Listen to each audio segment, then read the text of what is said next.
ዛሬ ትልቁን አንታርክቲካን ተቋቁሞ ስላለው ስለ ታላቁ ዋርለስ ስለሚባለው እንስሳ እናያለን። ሰላም ቤተሰቦች ሁሉ መልካም፣ ሰላም ወንድሜ ሁሉ ሰላም አለን። ዋርለስ የሚባል ብዙዎቻችን የምናውቀው ልክ እንደ ዝሆን አይነት ጥርሶች አሉት፣ የዝሆን ጥርስ የሚመስል 1 ሜትር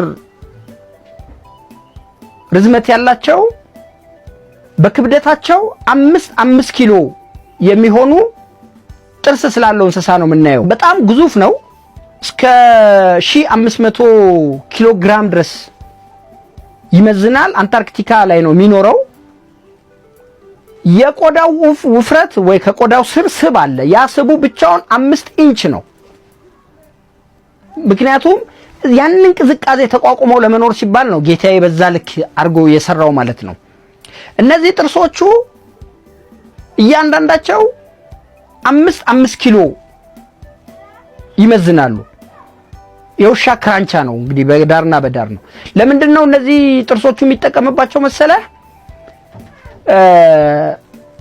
ሴቷን ለማማለል ከወንዱ ጋራ ግብግብ ሲፈጥር ከሌላ ተመሳሳዩ ዋርለስ ጋራ ከሱ ጋራ የሚጋጭበት ነው፣ የሚጣላበት ነው፣ በረዶን የሚሰባብርበት ነው። እንግዲህ አንታርክቲካ ላይ ነው ካለን እዛች አንታርክቲካ ላይ ውሃ ውስጥ ያለ በረዶ ይሰራል፣ የላይኛው የውሃው ክፍል ማለት ነው።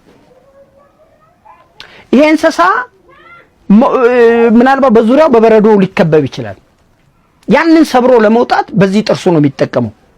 እነ ዌል ሻርክ እሱን ለማጥቃት ሲመጡም የሚከላከለው በዚህ ጥርሱ ነው። የሚገርምህ ነገር ሚኖረው በረዶ ላይ ነው፣ ውሃ ላይ ነው፣ ግን ይወጣል ከበረዶ ከውሃው ይወጣና የበረዶ አካል ላይ እዛ ላይ ስታየው በጣም እንዳየር ንብረቱ ቆዳው ይቀያየራል። በረዶአማና በጣም እንትን ሲሆን ግራጫ አይነት ከለር ይይዛል። ምክንያቱም ደም ከዚህ ከስቡ ከቆዳው ወደ ውስጥ በጣም ስለሚወርድ ማለት ነው።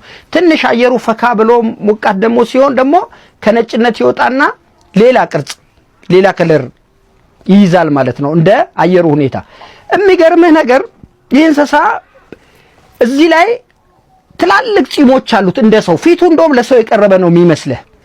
ይሄ ጺም ምንድነው የሚያደርገው? ባህር ውስጥ ነው ምግቡን የሚያገኘው፣ ከባህር ነው። ፀሐይ ለመሞቅ ነው እና ለመውለድ ነው ወደዛ የሚወጣው።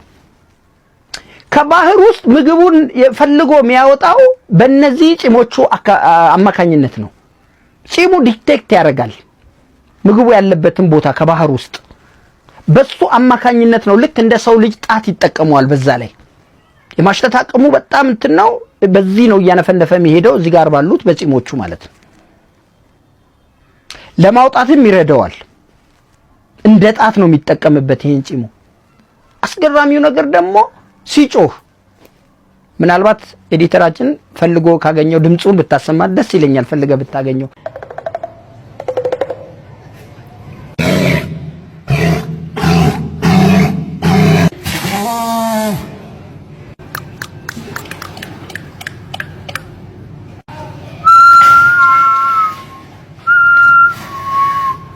እና ሲጮህ የሆነ ሰው ላይ ሙድ ሚይዝ ነው የሚመስል። በቃ በጣም ነው እንትን የሚለው፣ ፉጨት ያፏጫል።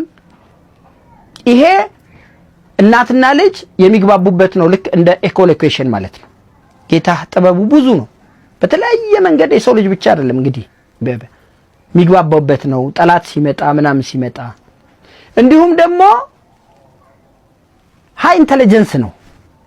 በነ ዶልፊን ደረጃ ባይሆንም ማለት ነው። የሰው ልጅ ያሰለጥነው ይሰለጥናል።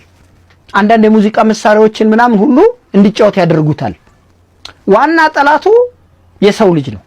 ሁሌም እንላለን የሰው ልጅ ለራሱም ለዘሩም አይመችም፣ ለሁሉም ነገር አይመችም። ጥርሱን ፍለጋ ያጠቁታል። አሁን እንኳን በሕግም የተከለከለ ነው። ልክ እንደ አይቮሪ እንደ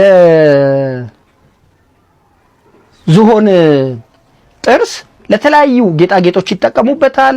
ለሽጉጥ እጀታ እሱን ይጠቀሙበታል። ለጎራዴ እጀታ እሱን ይጠቀሙበታል። ለተለያየ መሳሪያዎችን ከሱ ላይ ስለሚጠቀሙ ያጠቁታል በጣም ማለት ነው። ሌላው በጣም የሚደንቅ ነገር ከ5 ደቂቃ በላይ አየር ሳይስብ ማለት ነው በውሃ ውስጥ መቆየት ይችላል ለ5 ደቂቃ በላይ ማለት ነው። ከዛ በኋላ ነው ወጥቶ እንደገና የሚተነፈሰው። ኮፒ ሊንክ አድርጉልን። እንደሚመቻችሁ ተስፋ አደርጋለሁ። አመሰግናለሁ።